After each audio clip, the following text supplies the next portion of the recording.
وضو سے عذاب ہی چمک اٹھتے ہیں۔ ایک حدیث بیان کر کے اپنے موضوع کو آگے چلائیں گے۔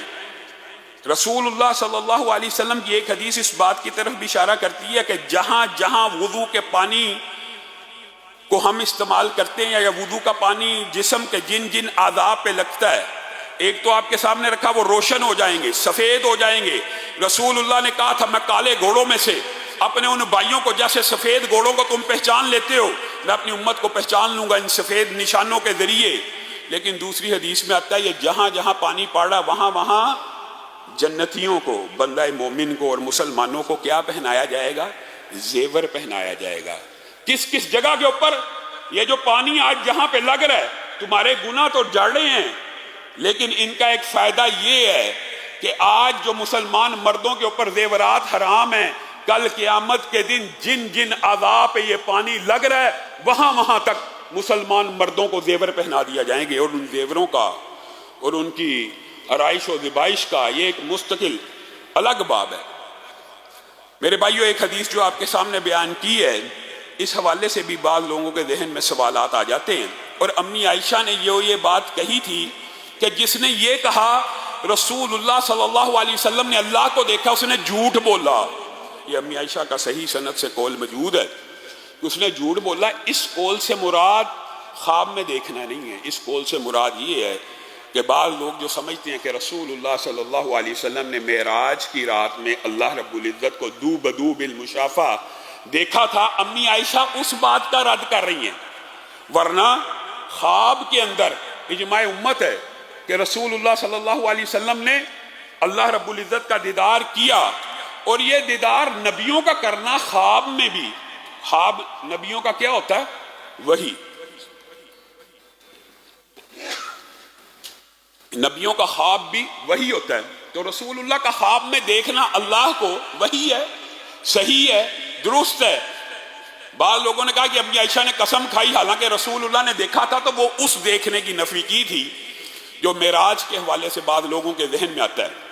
میرے بھائیو، آج جو عمل آپ کے سامنے رکھنا ہے، جس عمل کا یہ دباچہ وضو ہے، مقدمہ تمہید وضو تھی، وہ عمل انتہائی اہمیت کا حامل ہے، اور اس عمل کے بغیر کسی انسان کا ایمان کامل مکمل نہیں ہے۔ بلکہ اگر یوں کہہ دیا جائے، اور امام غزالی نے بھی کہا ہے، اور حقیقت بھی یہی بات ہے، ایمان کس چیز کا نام ہے؟ اقرار باللسان کیا کہ اللہ ایک ہے، رسول اللہ آخری رسول ہے، اس کی تصدیق قلب نے کی، دل نے اس کو سچا جانا، سچا مانا، اللہ پہ ایمان لے کے آیا، رسول اللہ کو نبی مانا۔ کیا ایمان صرف اقرار باللسان اور تصدیق بالقلب کا نام ہے؟ یہ بہت بڑا مغالطہ ہے، یہ بہت بڑا فتنہ ہے، یہ بہت بڑا اشکال ہے کہ بندہ زبان سے کلمہ پڑھ کے مسلمان ہو گیا، ایمان کو قبول کر لیا، اب جو چاہے کرتا رہے، جو مرضی کرتا رہے، اس کے ایمان کو، اس کے اسلام کو کوئی فرق نہیں پڑے گا۔ یاد رکھیے گا، یہ کلیہ اور فلسفہ آج ذہن نشین کر لیجئے کہ ایمان کے بغیر، جیسے ہمارا عقیدہ ہے، ایمان کے بغیر کوئی عمل قیامت کے دن فائدہ نہیں پہنچائے گا۔ ہاں، دنیا میں کافر لوگ ایمان کے بغیر جو عمل کرتے ہیں، اللہ تعالیٰ دنیا میں ان کو اس کے بدلے میں رزق دیتا ہے، عزت دیتا ہے، مقام دیتا ہے، شہرت دیتا ہے۔ بعض آیات تو اس بات کے اوپر دلالت کرتی ہیں کہ اگر مومنوں کے دلوں کا اللہ کو خیال نہ ہو تو اللہ کافروں کے گھروں کی سیڑھیاں بھی سونے اور چاندی کی بنا دے۔ یہ دنیا کے اندر ان کو ان کے اعمال کا بدلہ دیا جاتا ہے، لیکن ایمان کے بغیر عمل اللہ کے ہاں قیامت کے دن قابل قبول نہیں ہے۔ ہمارا یہ عقیدہ ہے کہ ان الدین عند اللہ الاسلام، اللہ کے ہاں دین صرف اسلام ہے، اس کے علاوہ اب جو بھی ہے اس کا حبام منصورہ ہو جانے ہیں سارے کے سارے اعمال قیامت کے دن۔ جس طرح یہ ہمارا عقیدہ ہے کہ ایمان کے بغیر عمل قابل قبول قیامت کے دن نہیں ہے، اسی طرح ہمارا یہ بھی عقیدہ ہونا چاہیے اور ہے، اور یہی منہج سلف ہے اور یہی درست عقیدہ ہے کہ عمل کے بغیر بھی ایمان مکمل نہیں ہوتا۔ ایمان کے بغیر اگر عمل قابل قبول نہیں ہے تو عمل کے بغیر بھی اللہ کے ہاں ایمان قابل قبول نہیں ہے۔ یہ آپ کو کسی نے مغالطہ ڈالا ہوا ہے کہ عمل کرنا نہیں ہے، اعمال کرنے نہیں ہے، صرف زبان سے لا الہ الا اللہ کا اقرار کر لیا اور عمل نہ کیا، اور ان اعمال میں سے سب سے پہلا عمل یا ایھا الذین آمنوا ارکعوا واسجدوا واعبدوا، اللہ کہہ رہا ہے سورۃ حج آیت نمبر 77۔ کسی کو اشکال ہے جا کے اٹھائے قرآن تفسیر پڑھ لے۔ اے ایمان والو، عمل کی ابتدا کہاں سے کرنی ہے؟ نماز سے۔ یہ سورۃ حج آیت نمبر 77، عمل کی ابتدا اسلام میں کہاں سے ہونی ہے؟ نماز سے۔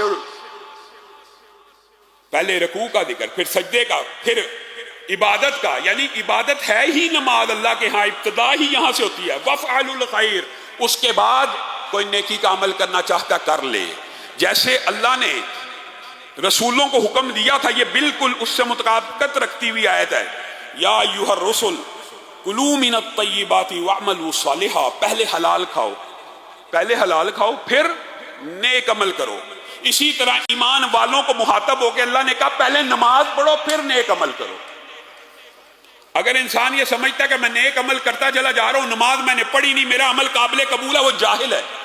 اس کو اسلام کے بارے میں کسی نے مغالطہ ڈال دیا، وسوسہ ڈال دیا۔ میرے بھائیو، یہ باب سخت ہے، اور آپ لوگ علماء سے اور مولویوں سے یہ شکوہ کرتے ہیں، یہ جی اسلام سے متنفر کرتے ہیں۔ اللہ کی قسم آپ کو اسلام کی دعوت دیتے ہیں، کیونکہ صحابہ کا اس بات کے اوپر اجماع تھا، جو بندہ نماز نہیں پڑھتا وہ اسلام سے خارج ہے۔ کتنی سخت بات ہے سخت، لیکن یہ سخت بات اس لیے کہ آپ پڑھیں، اس لیے نہیں ہے جی اسلام بڑا سخت ہے، اس لیے نہیں بتایا جاتا کہ اسلام بڑا سخت ہے اب پڑھنی ہی نہیں ہے جی، نماز پڑھے بغیر جی بندہ مسلمان نہیں ہوتا تو میں نے پڑھنی ہی نہیں۔ یہ عجیب رزلٹ لوگ نکالتے ہیں۔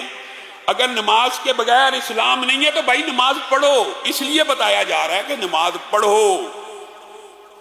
بین العبد والکفر ترک الصلاۃ، رسول اللہ صلی اللہ علیہ وسلم کا فرمان ہے، صحابہ کے فتوے کی بات تو بات کی ہے کہ بندے اور کفر کے درمیان فرق کرنے والی چیز یا ایک انسان کو کافر بنانے والی چیز ترک الصلاۃ ہے، نماز کو ترک کر دینا۔ بین العبد والشرک، شرک اور بندے کے مابین جو چیز انسان کو مشرک بنا دیتی ہے وہ کیا ہے؟ نماز ہے۔ وَأَقِيمُوا الصَّلَاةَ وَلَا تَكُونُوا مِنَ الْمُشْرِكِينَ، اللہ کہہ رہا ہے، اللہ کی بھی نہیں ماننی۔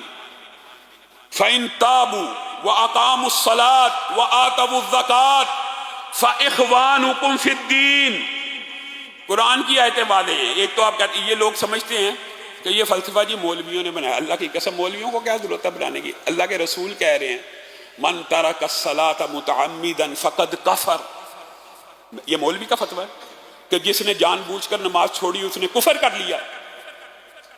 یہ مولوی کہہ رہا ہے، اللہ کہہ رہا ہے فَإِن تَابُوا وَأَقَامُوا الصَّلَاةَ وَآتَوُا الزَّكَاةَ فَإِخْوَانُكُمْ فِي الدِّينِ، اللہ کہہ رہا ہے کہ اگر وہ توبہ کر لیں، اور توبہ کی شرط کیا رکھی ہے؟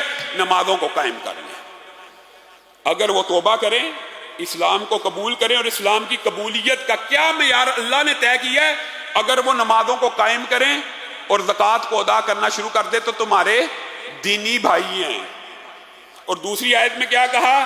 فَخَلُّوا سَبِيلَهُمْ فَإِن تَابُوا وَأَقَامُوا الصَّلَاةَ وَآتَوُا الزَّكَاةَ، اگر وہ نمازوں کو قائم کر دیں اور زکوٰۃ دینا شروع کر دیں، فَخَلُّوا سَبِيلَهُمْ، ان کا راستہ چھوڑ دو، پھر وہ تمہارے مسلمان بھائی ہیں۔